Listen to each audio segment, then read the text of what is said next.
I was at the beach with my son, Davy. We had just finished building a sandcastle together, the kind with seashell windows and a moat that kept washing away with the tide.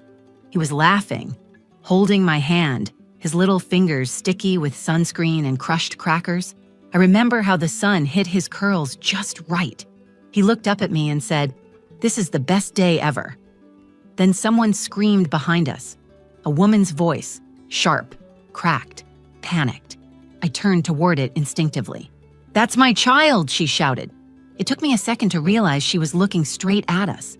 Before I could process what was happening, she was running toward us, full speed, like nothing else in the world mattered. She reached for Davy and grabbed him by the shoulders, pulled him toward her with both arms. I stepped between them and yanked him back. "Hey, what are you doing? He's mine." She was shaking, trying to pull him again, her eyes wide with something I still can't name. Terror, desperation, maybe both. Davy clung to my leg and started crying. I wrapped my arms around him. People nearby had stopped. I could feel eyes on us, phones out. A few people were shouting for help. Then I heard someone say they were calling security. "I'm not crazy," the woman said, out of breath. "He's my son. His name is Micah. He disappeared in a fire. I swear to you, that's him." My body went cold.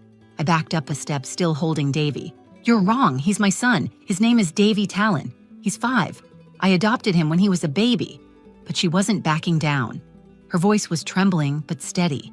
"Please, just look at this." She held out her phone. My hands were shaking as I took it. On the screen was a photo. It showed a little boy, maybe 1 or 2 years old, wearing a blue and green shirt, the same one Davy was wearing right now. He had the same deep brown eyes, same gentle curve of the mouth, same hairline. I couldn't speak. Then Davy stepped forward. He looked at the woman, looked right into her face. Something shifted in his expression, like he was trying to remember a word just out of reach. "I remember you," he said softly. "You were there when the fire happened." The world went silent. Not literally. Waves were still crashing. Kids were still yelling in the distance. But inside me, everything froze. I felt my legs start to go numb. What fire? Who was this woman? How did my son know her? And why did he say it like he was sure? Security arrived a few seconds later. 2 guards in polo shirts and radios stepped between us, asking questions neither of us knew how to answer. The woman, her name was Anara, kept repeating that she had been looking for her son for 4 years, that no one believed he had survived, that the photo on her phone was from the week before the fire, that the shirt Davy was wearing used to belong to her. I told them I had adoption papers. I told them Davy was mine, legally, emotionally, in every possible way, that I'd raised him since he was 11 months old, that this had to be some terrible mistake. But the guards said we'd need to stay put while they called the police. I bent down to Davy's level. "Do you know her, baby? Do you remember her?" He looked back at me, then looked at her again. He didn't cry, he didn't run. He just said, "She had a yellow chair in my room. I like to bounce on it." Anara dropped to her knees. Her face crumpled. That was the moment I knew. Something was wrong. Really, deeply wrong. And my life, our life, everything I believed about who we were was about to break wide open. My name is Emma Talon. I'm 31 years old, and for the last 4.5 years, I've been a mom to a little boy named Davi. He's the reason I breathe.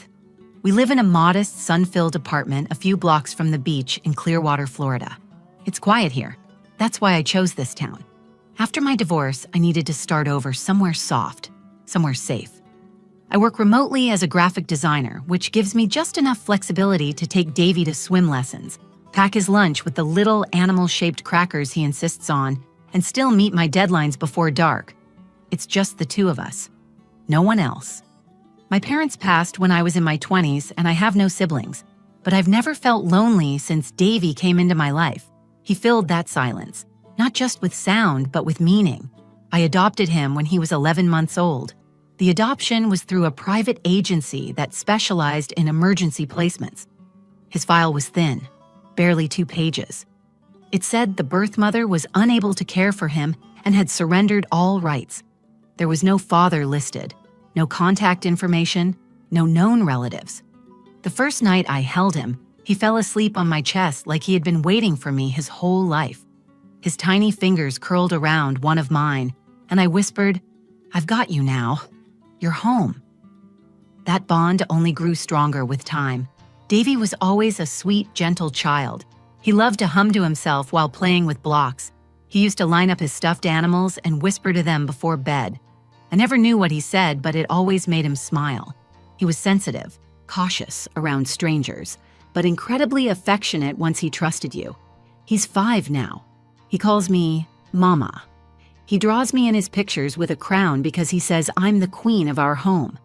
I kept his first drawing taped to the fridge for a year until it started to fade. That weekend at the beach was supposed to be a small celebration. Davy had just completed his first swimming course without crying once. For weeks, he'd been terrified of putting his face in the water, but he worked through it, little by little. I was so proud of him. I promised we'd go to the beach, just the two of us. No rules, no routines, just fun. We packed peanut butter sandwiches, juice boxes, and a big striped towel we'd picked out together. Davy insisted on bringing his little red shovel and bucket, even though he usually just ends up playing with seashells.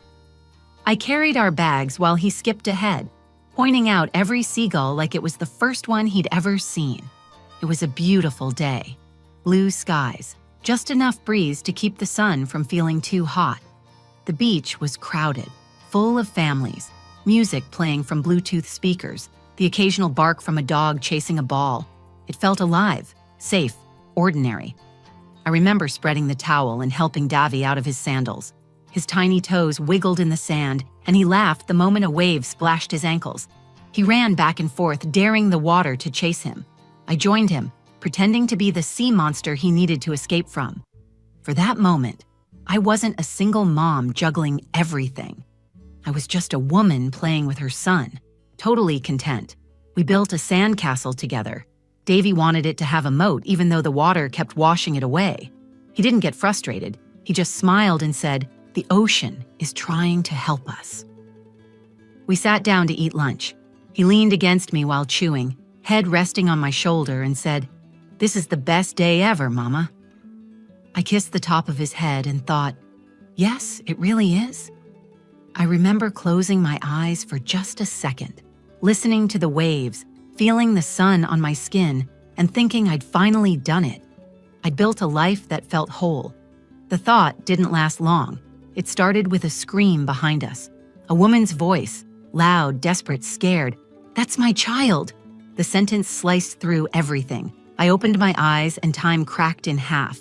I stood up fast, one hand on Davy's shoulder. He looked up at me, confused but calm. He hadn't understood the shout, but I had. "That's my child!" The voice was coming closer. I turned, searching the crowd. A woman was running toward us. She looked around my age, maybe a few years younger. Her dark brown hair was tied back in a rushed ponytail, her flip-flops barely keeping up with her steps as she pushed through the beach crowd. Her eyes locked on Davy like she had spotted a ghost. She was breathing hard, frantic. Her hands trembled as she pointed at him. "That's my son," she said again. "That's Micah. His name is Micah. Where did you get him? What are you doing with him?" She didn't even look at me. Her eyes were glued to Davy, who had now stepped behind me, clutching my leg. "You're mistaken," I said firmly, trying to stay calm. "This is my son. His name is Davy Talon. Please stop." She moved closer. I know that face. I know those eyes. Look at the birthmark on his left shoulder. Does he have one? A tiny flame-shaped mark? Check, please. Please. I held Davy tighter. My heart was pounding. People were starting to stare. A man with sunglasses pulled out his phone and started filming. "Step back," I said. "You need to calm down." She didn't listen. She stepped right up to us and reached out. Not to me, but to Davy. Her fingers brushed his arm and he flinched. I snapped. "Get your hands off my son!" He started crying. She gasped, backing up slightly but not stopping. "I'm not crazy. I'm not trying to take him from you. I lost him in a fire when he was 11 months old. That's my baby. I've been looking for him for 4 years." People were closing in now. I saw 2 security guards coming from the boardwalk, radios clipped to their belts. Someone must have called them. The woman turned to the nearest guard and held out her phone. "Please, just look, I have proof." The taller guard nodded.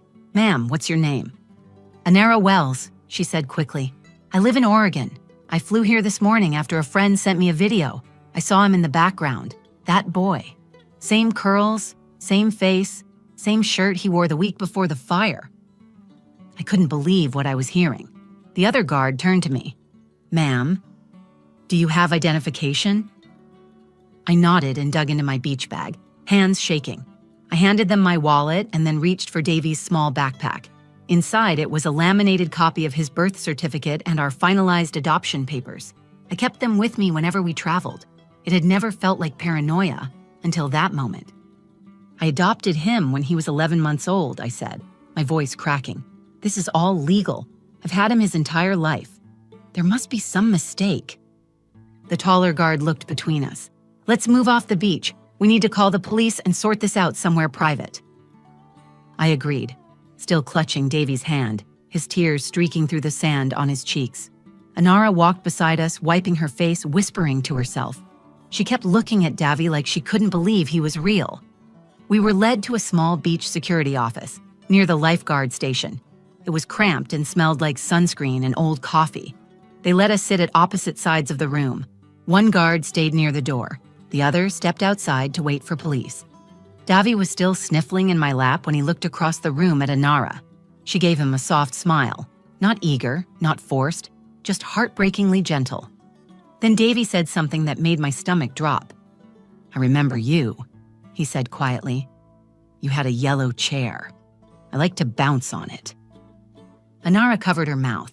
Tears spilled over her hands. Her body folded in on itself like she had just been hit in the chest. I stared at him. "Davy, what are you talking about?" He looked up at me. "She had a yellow chair in my room and pictures on the wall. The fire came when I was sleeping." My whole body went cold. I held him tighter, but my mind was racing. He had never talked about a fire, never once mentioned anything about a room before me. I always thought he was too young to remember anything. Maybe he wasn't. The police arrived minutes later. I gave them my documents. Anara showed them the photo on her phone again. It was taken in front of a small house. The toddler in it looked exactly like Davy. Same curls, same cheeks, same smile, and the same blue and green shirt he was wearing now. It was too much, too exact. The officers kept us separated while they took statements. One of them asked if I'd consent to a DNA test. I wanted to refuse. I wanted to scream that I didn't need a test to prove what I already knew. But part of me had already started to crack. I nodded. If it ends this, I'll do it. Anara sat quietly, hands clasped together, still crying. She didn't look like someone trying to make trouble. She looked like someone who had lived inside a nightmare for years. And somehow, I had just stepped into it. I didn't sleep the night after the beach, not even for a minute. Davy was curled beside me in bed, wrapped in his favorite blanket, thumb in his mouth, his chest rising and falling with soft breaths. I watched him for hours, memorizing everything. The way his lashes curled at the ends, the scar near his elbow from when he tripped in the driveway, the tiny dimple in his left cheek. I tried to convince myself this was all I needed, proof that he was mine. But no matter how hard I clung to the memories, one moment kept playing over and over in my head. "I remember you. You had a yellow chair." Those words didn't come from a place of confusion. They came from memory. The next morning, I called the police department and gave my consent for the DNA test. I didn't hesitate. It wasn't because I doubted Davy was mine. It was because I needed to prove it, not to the world, but to myself. I needed something concrete to silence the fear that had started to take root deep in my chest. They told me the test would take a few days. During that time, everything shifted. The adoption agency I had used had shut down 2 years after I finalized Davy's placement. I tried to reach out to the lawyer who'd handled the paperwork, but his office had been closed for over a year.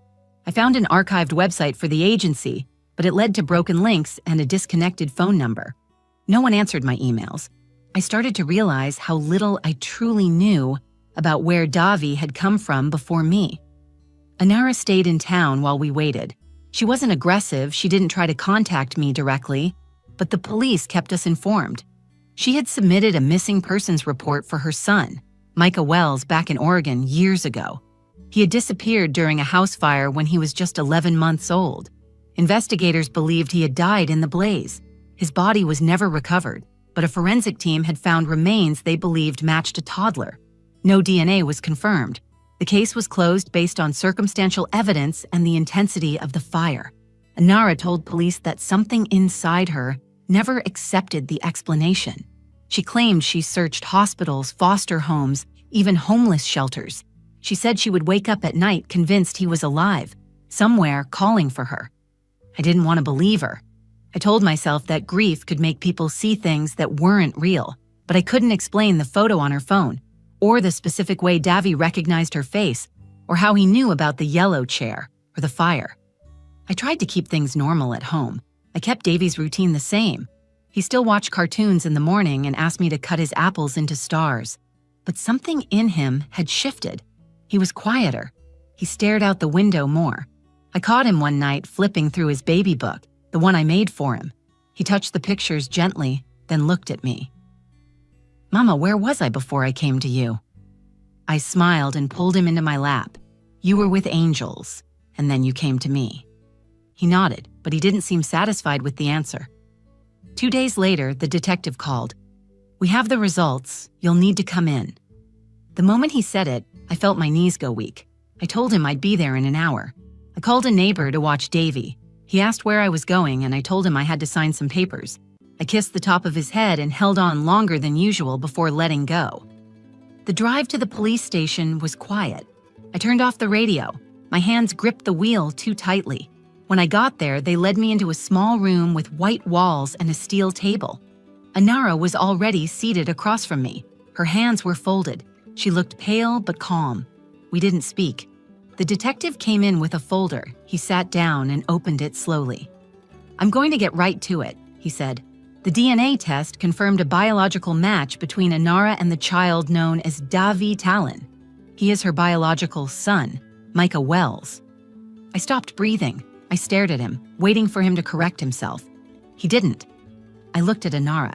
She was crying, but silent. She didn't gloat. She didn't celebrate. She just wept into her hands like something inside her had finally been released. I felt everything in me start to shake. "He's my son," I said, barely above a whisper. I raised him. I held him through every fever. I taught him how to walk. I taught him his name. "I know," the detective said gently. "This isn't about blame. It's about finding out what happened."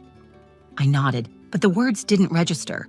My mind had already moved past the room, past the station, back to the apartment where my son, her son, was sitting with a snack waiting for me. This wasn't a mistake. This was a revelation. And now I had to figure out what it meant for both of us. I walked out of the police station in a fog. The air outside felt heavier than before. I sat in my car with the door open, the key in the ignition, but I didn't start the engine. I didn't call anyone. I didn't cry. Micah. That was his name. The name he had before I ever called him Davy. They gave me a copy of the report, printed and stapled together, clinical and absolute, a 99.9% match. I had asked for truth, and now it sat folded in my bag, heavier than stone. I drove home on autopilot. I don't remember a single light or turn, only the moment I pulled into the driveway and saw Davy sitting by the window with his stuffed dinosaur in his lap. He smiled when he saw me, then ran to the door as I came in. "Mama, can we have pancakes for dinner?" I knelt down, hugged him, and kissed the side of his head. "Sure, baby," I said. "Anything you want." That night, I tucked him in early. I sat at the edge of his bed and watched as he fell asleep, his chest rising and falling like waves I could never control. The world had changed, but he didn't know yet. He trusted me to keep everything safe, and I had no idea how to do that anymore. The next morning, I called the detective and told him I was willing to meet with Anara again, this time in a quiet, neutral place where we could talk without uniforms or fluorescent lights. He arranged for us to meet at a family mediation center 2 days later. I brought Davy with me. She hadn't seen him since the beach, and I felt it was time. When we arrived, Davy held my hand tightly. The counselor led us into a warm, sunlit room with beanbags and soft chairs. A low table had a puzzle half assembled on it. Davy moved toward it, his eyes lighting up with curiosity. Anara entered a minute later.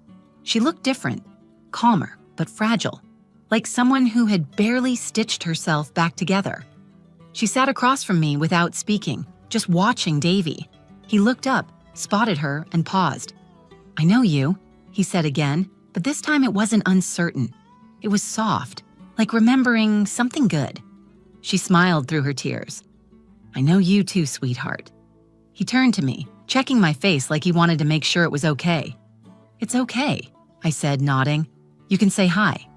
"Hi," he said shyly. She didn't try to hug him. She didn't push. She just sat there, eyes never leaving his face. We spoke for nearly an hour. Anara told me about the fire. It had happened in the middle of the night. A faulty space heater sparked near the nursery. She had pulled Micah out of the crib but collapsed in the hallway from smoke inhalation. When she woke up in the hospital, they told her he hadn't made it, that what was found in the wreckage matched a toddler's body. But she never saw the remains, never had a funeral, just a sealed report and a death certificate she didn't believe. She moved from city to city trying to find any sign. At times, she thought she was losing her mind. At others, she was sure she was right. I told her what I knew. The agency had matched me with Davy through emergency placement. I didn't know his original name. There had been no mention of a fire. His birth records were sealed. I had trusted the system. Anara didn't blame me. She said it again and again. She looked at Davy, then at me, and said, "You saved him. You gave him love when I couldn't. You didn't take him. You raised him." I finally let myself cry. We weren't enemies. We were two mothers broken by the same child's disappearance. The counselor helped guide the conversation to what came next. There was no easy answer. The courts would have to review the case. Parental rights, custody, psychological evaluation. There was a legal storm coming. But before anything else, we agreed on one thing. Davy's needs came first. We told him gently. Together, I spoke first. "Baby, remember how you asked where you were before you came to me?" He nodded. "There's someone else who loves you, someone who knew you when you were very small. This is Anara. She's your birth mom." He looked at her, then looked at me. "Do I have to leave you?" he asked, his voice small. "No," I said, pulling him into my lap. "You're not going anywhere. We're going to figure this out together.